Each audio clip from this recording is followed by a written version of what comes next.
आपने जिक्र किया, क्योंकि हम जानना भी चाहते हैं शर्जील इमाम असल में कैसे इंसान हैं। शर्जील इमाम इस वक्त जेल में हैं, क्या किया करते हैं जब आप मुलाकात करने के लिए पहुंचते हैं उनसे? क्योंकि ये कहा जाता है कि कहीं ना कहीं अब सबक मिल जाएगा। जिस तरह की स्पीचेस उन्होंने दी हैं असम को लेकर खुसूसी तौर पर, खूब उनके ऊपर इल्ज़ाम तराशियों का दौर जो है वो देखने को मिलता है। लेकिन क्योंकि आप लीगल वो लड़ाई लड़ रहे हैं और आपने अभी यहाँ जिक्र भी किया उस बात का कि किस तरीके से कोर्ट में वो जो दलीलें हैं आपके वकीलों की तरफ से पेश की गई हैं, तो शर्जील इमाम का हौसला भी हम जानना चाहेंगे कि इस वक्त कितना बंधा हुआ सा नजर आता है। क्या वो मायूस हो जाते हैं हर हियरिंग के बाद, या मतलब क्या रिएक्शन होता है उनका जब आप उनसे मुलाकात करने के लिए पहुंचते हैं?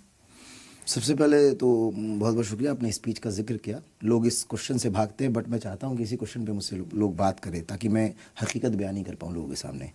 रही बात चिकन नेक की, बात करते हैं चिकन नेक की। तो शर्जील भाई ने ये स्पीच अलीगढ़ में दिया था, और अलीगढ़ आता है इलाहाबाद हाई कोर्ट के अंदर। और शर्जील भाई पे इस पर्टिकुलर स्पीच के लिए मुख्तलिफ स्टेट में 5 केसेस हुए। दिल्ली, आपको उत्तर प्रदेश में अलीगढ़ में, अरुणाचल प्रदेश, मणिपुर और असम। मणिपुर में आज तक चार्जशीट नहीं हुई, ना ही अरेस्टिंग हुई है। बाकी 4 जगहों से हम बेल पे बाहर हैं। और अगर आप चाहे तो पता कर सकती हैं, बाकी जहाँ तक बात है असम की या अरुणाचल की, तो इनमें चार्जशीट ही दायर नहीं की गई। तो अगर इतना ज़्यादा हीनियस क्राइम था हमारा, तो आप शर्जील के खिलाफ चार्जशीट कीजिए, स्पीडी ट्रायल कीजिए, सज़ा दीजिए। मेरा डिमांड है सरकार से, मैं आपके मन से बोलता हूँ, आप कर लीजिए, कोई दिक्कत नहीं है हमें। अगर ये स्पीच अलीगढ़ की धरती पे दिया गया है और अलीगढ़ जिस न्यायालय के अंदर आता है उस न्यायालय का ये जज का ये ऑब्जर्वेशन है, आप उसको नहीं मानते, चलिए ठीक है। रही बात जो आप चिकन नेक की बात करते हैं, कल के अगर आप सुप्रीम कोर्ट का भी जो जजमेंट देखेंगे, उसमें जज साहब ने लिखा है कि शर्जील इमाम was talking about choking the essential services. तो जज साहब ने कहीं मेंशन नहीं किया कि शर्जील इमाम ने देश काटने की बात की है। उन्होंने बोला choking the essential services. That means कि हम रोड ब्लॉकेज की बात कर रहे हैं, हम सर्विसेज पे बाधा डालने की बात कर रहे हैं। और ये पहली बार नहीं हुआ है, ये आपको कोई बताएगा नहीं, ना ही इस पर कोई बात करना चाहता है। जॉर्ज फर्नांडिस पे सेडिशन का केस लगा था, बिहार से हमारे सांसद रह चुके हैं, डिफेंस मिनिस्टर रह चुके हैं, इसी एनडीए का हिस्सा थे। उन्होंने रेल की पटरियों को उड़ाने की बात की थी, ठीक है, बोला था उन्होंने। उसके बाद उनके घर से डेटोनेटर और डायनेमाइट, इन सारी तरह की सारी जो बनाने की जो भी चीज़ें होती है, सारे पदार्थ उनके घर से हासिल की गई थी जांच के दौरान। कुछ वक्त जेल में रहे, उसके बाद उनकी बेल हो गई। उसके बाद सरकार बदली, केस वापस ले लिया गया। उनके यहाँ से बरामदी की गई थी चीज़ें, हमने स्पीच दिया। आप क्या चिकन नेक में कोई भी वायलेंस हुआ? क्या असम के लोगों ने असम को काटने की कोशिश की? क्या उत्तर प्रदेश में अलीगढ़ में शर्जील की स्पीच के बाद किसी ने कुछ ऐसा कार्यक्रम किया? कोई अकरेंस हुआ? नहीं। तो हमें किस लिए सज़ा दिया जा रहा है? मैंने बोला मैं आपको आई विल किल यू, मैं बोल के चला गया, और आज आप हमारे सामने बैठी हैं। तो जो गुनाह मैंने किया नहीं, उसकी सज़ा मुझे दी जा रही है। और वो भी कोर्ट ने बोल दिया कि शर्जील इमाम ने कभी वायलेंस की बात नहीं की है। उनके स्पीचेस को मिसकोट किया गया है। वो 1 घंटा 3 मिनट की स्पीच है। उसमें अगर आप सुनिएगा तो उन्होंने कांग्रेस गवर्नमेंट के बारे में ये बताया कि कांग्रेस एरा में ये गलतियाँ हुई हैं, भाजपा एरा में ये गलतियाँ हुई हैं। एज अ मुस्लिम एक्टिविस्ट या एज अ मुस्लिम स्टूडेंट जो कि तालीम हासिल कर रहा है और अपने लोगों की आवाज़ उठाना चाहता है, ये हमारा फ़र्ज़ है, एज ए स्कॉलर हमारा फ़र्ज़ है कि हम अक्रॉस कम्युनिटी जो लोगों पे जुल्म हो रहा है। उन्होंने एक स्टेटमेंट दिया था कि असम में जाके देखिए, असम का बहुत बुरा हाल है, वहाँ पे मुसलमान और हिंदू दोनों को मारा जा रहा है, मुसलमान और हिंदू। लेकिन इसको मीडिया ने कभी हाईलाइट नहीं किया कि ये person was talking about Muslim and Hindu both, कि एक मुसलमान और हिंदू को एनआरसी के नाम पे मारा जा रहा है। तो इसका क्या मकसद है? क्या वो कम्युनल एंगल था? He was talking about protecting his own people.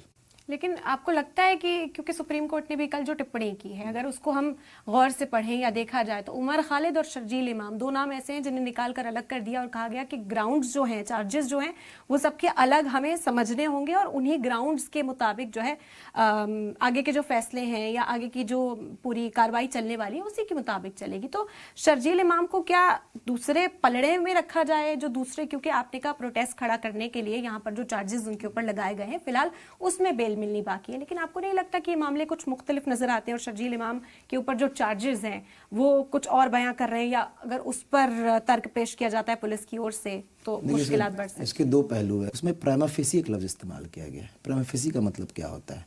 एक नज़र में देखने पे इट डजेंट मीन जज साहब के ऑर्डर को अगर सबसे निचले हिस्से में जाइएगा, जो लास्ट पॉइंट उन्होंने लिखा कि ये ऑर्डर ट्रायल को कहीं भी किसी भी तरीके से ट्रायल में इस्तेमाल नहीं किया जा सकता, इस ऑर्डर के ऑब्जर्वेशन कहीं इस्तेमाल नहीं किए जा सकते।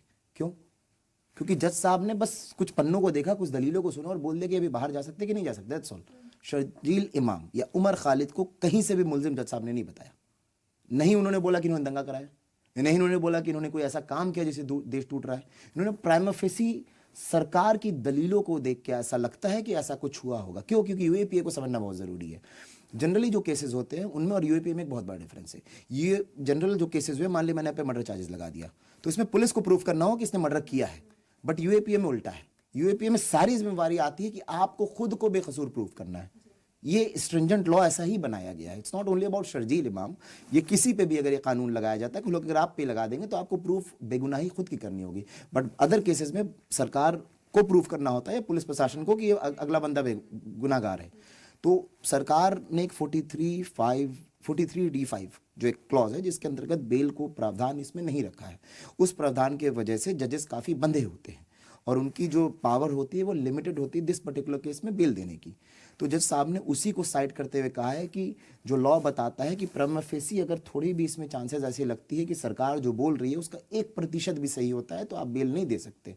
जज साहब ने उसको साइड किया है। जज साहब ने एक भी जगह दिखा दीजिए अपने ऑर्डर में ये मेंशन किया हो कि शर्जील इमाम ने देश तोड़ने की बात की है या शर्जील इमाम ने दंगा कराया है।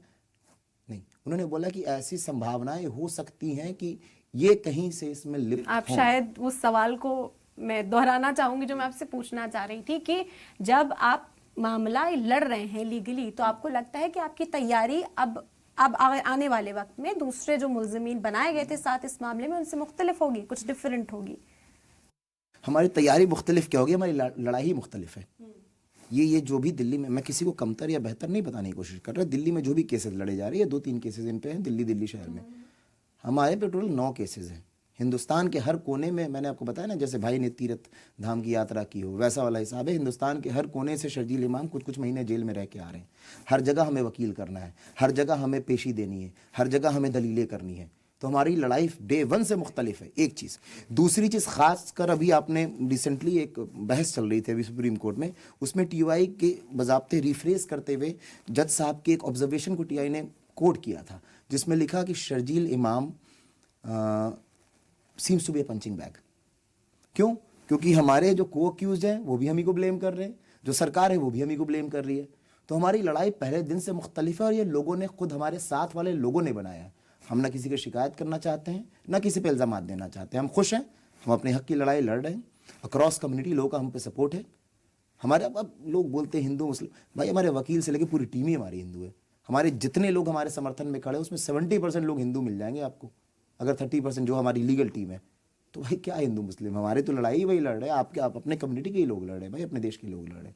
तो हमारे लिए ये सेकुलर का सर्टिफिकेट किसी पर्टिकुलर एक इंडिविजुअल पॉलिटिकल पार्टी के देने से हम सेकुलरिज्म का सर्टिफिकेट नहीं चाहिए, ना ही हमारी लड़ाई पे कोई फ़र्क पड़ने वाला है। हम जो हैं हम वही रहेंगे।